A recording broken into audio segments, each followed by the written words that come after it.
Vissou. Votre web radio locale. www.radiovissou.fr. Nous sommes en compagnie de Jean-Étienne Kerr qui aujourd'hui va nous parler d'un train qui a intéressé les Vissoussiens, entre autres, un train qui n'existe plus depuis un certain nombre d'années, mais il va nous donner beaucoup de détails. Il s'agit de l'Arpajonais.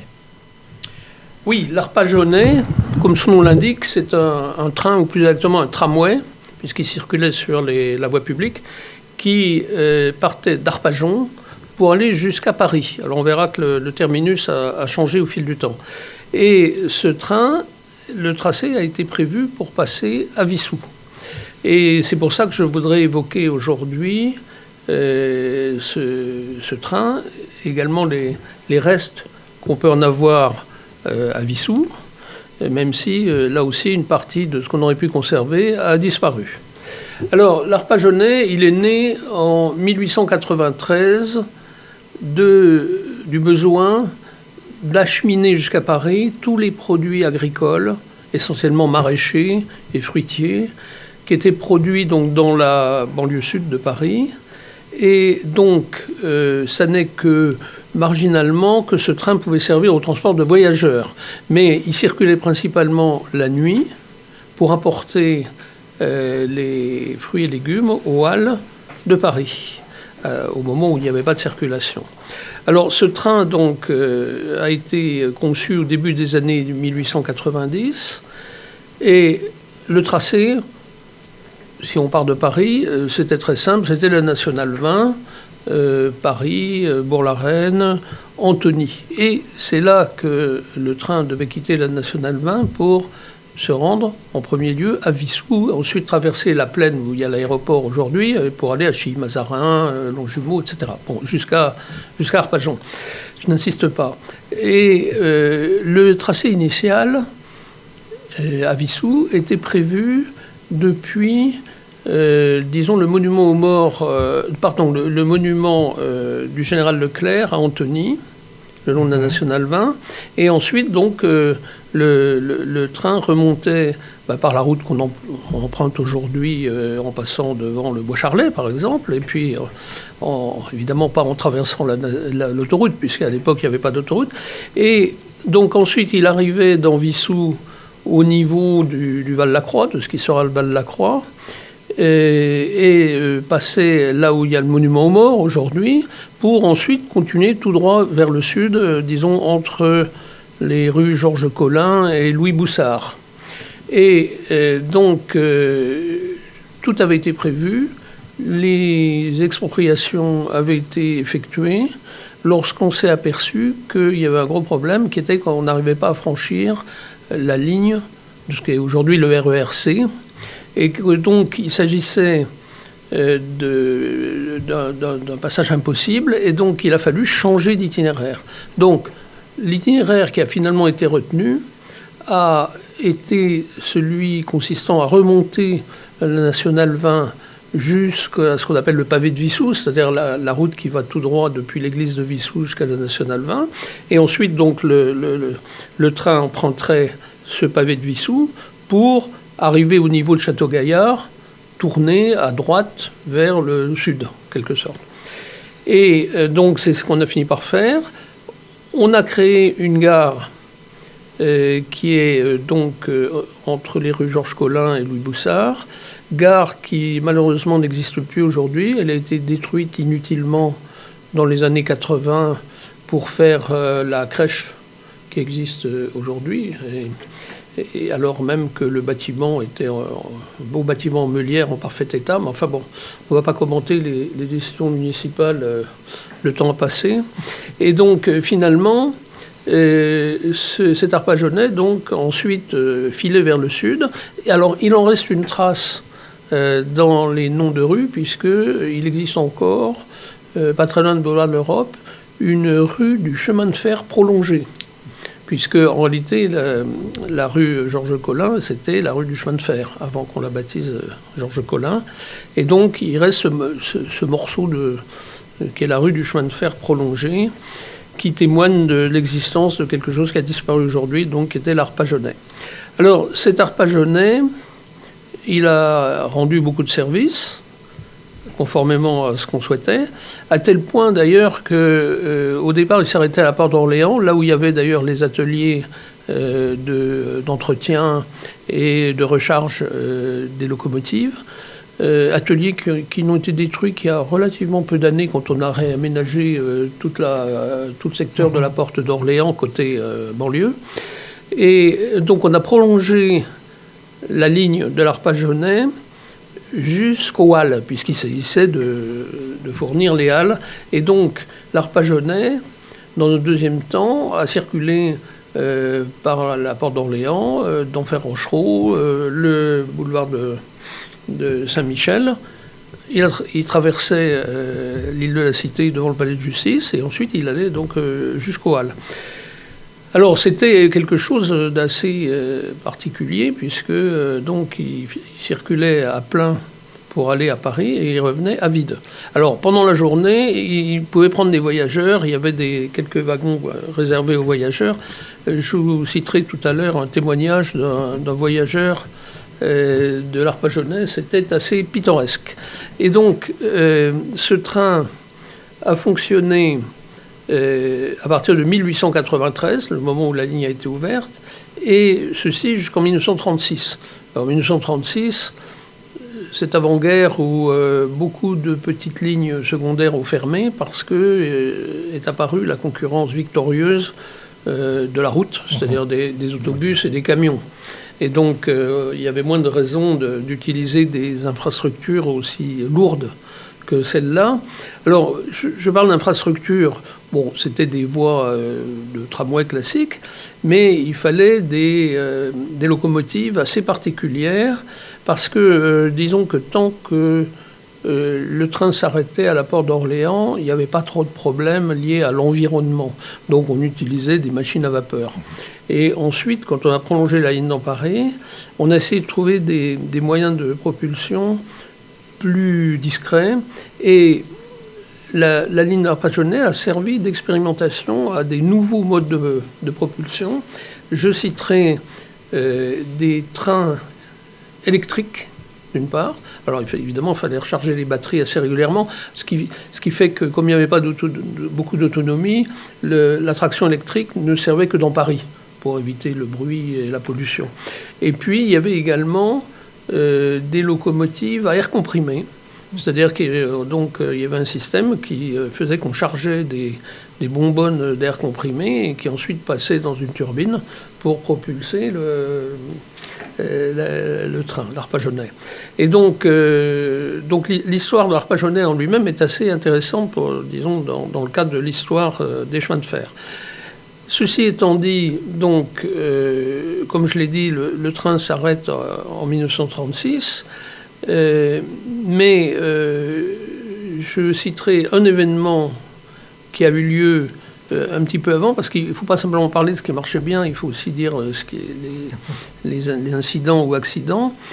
Longtemps, à Wissous, on pouvait voir une stèle qui était située sur le trottoir d'en face du parc de Château-Gaillard, stèle qui commémorait le décès accidentel d'un certain Jules-Alexandre Bongre, ou Bongré, qui était mort le 7 décembre 1895 à 37 ans. Alors, la cause de la mort n'était pas indiquée sur la stèle, mais vu l'endroit où il se trouvait, il était fort probable qu'il ait été écrasé par l'Arpajonais. De la même façon, beaucoup de Wissoussiens ont connu, il y a encore relativement peu d'années, un personnage que tout le monde pouvait voir dans les rues de Wissous et qui était Cudjat, parce que ses jambes avaient été tranchées par l'Arpajonais quand il était enfant. Il avait dû tomber sous la locomotive ou sous un wagon. Et donc, il parcourait les rues sur sa petite voiture à roues. Et donc, c'est un autre exemple. Un troisième exemple d'accident lié à l'Arpajonais, c'est tout à la fin de son exploitation. Il y a une locomotive de l'Arpajonais qui a déraillé au niveau de Château-Gaillard, justement.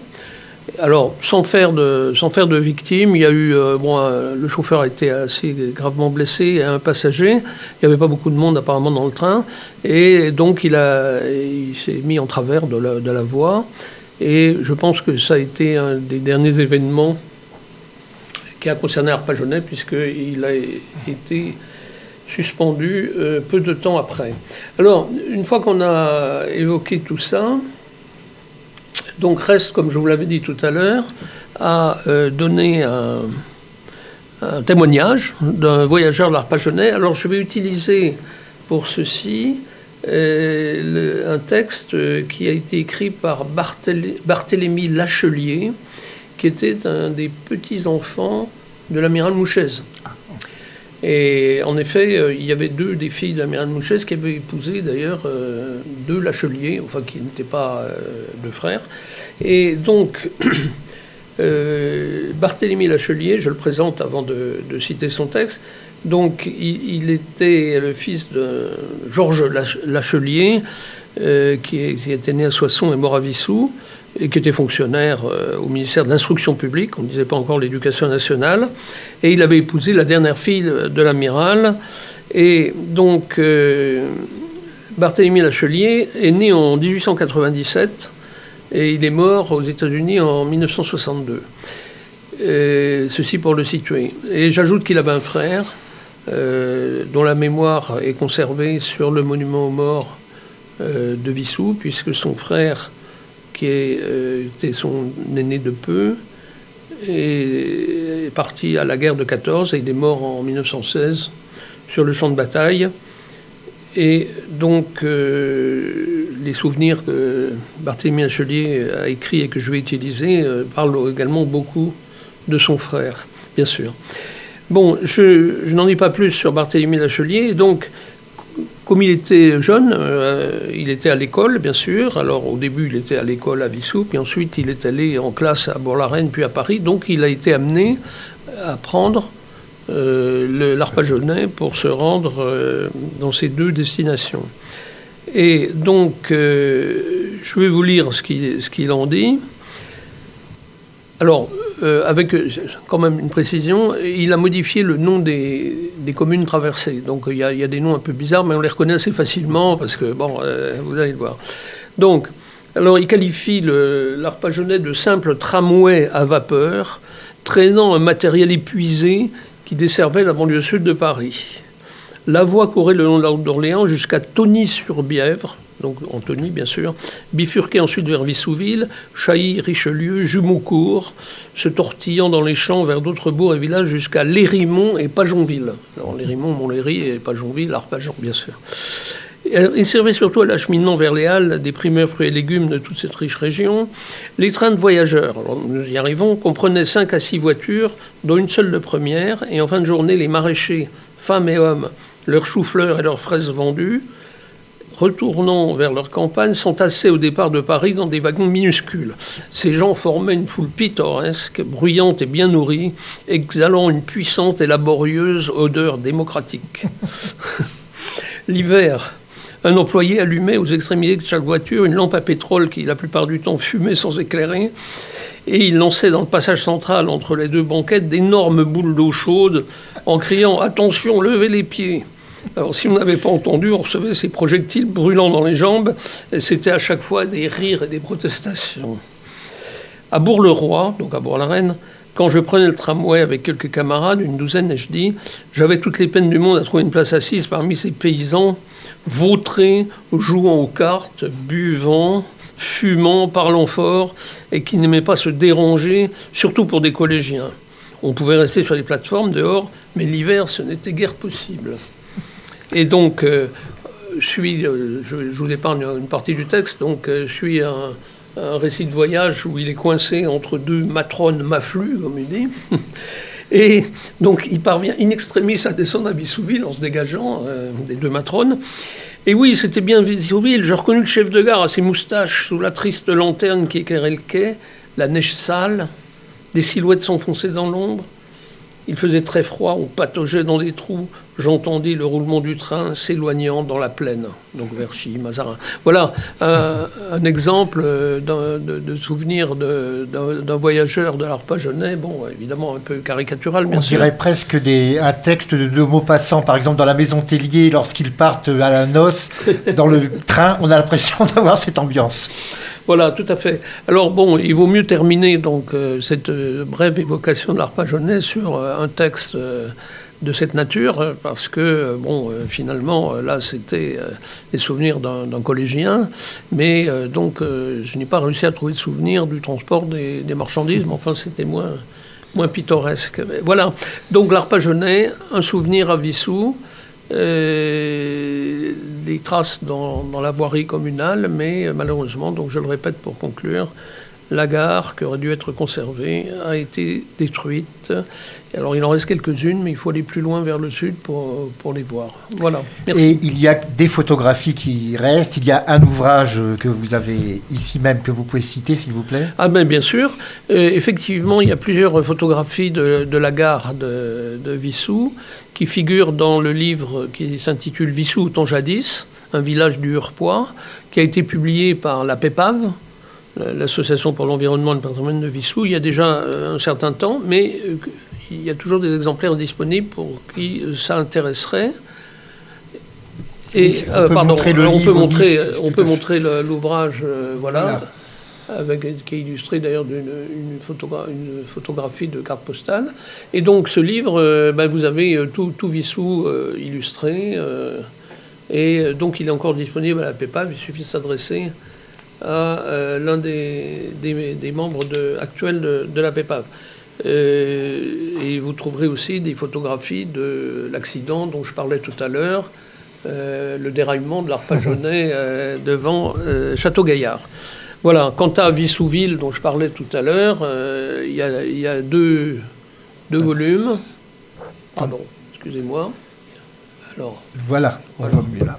Alors ça, c'est le second volume qui s'appelle L'âge ingrat, et en sous-titre Vissouville 2. Le Vissouville 1, qui s'appelle Vissouville proprement dit, voilà. Et donc ces deux ouvrages de Barthélemy Lachelier sont parus au Canada. Alors, je les ai récupérés par Internet, bien sûr, aujourd'hui. Évidemment. C'est très facile.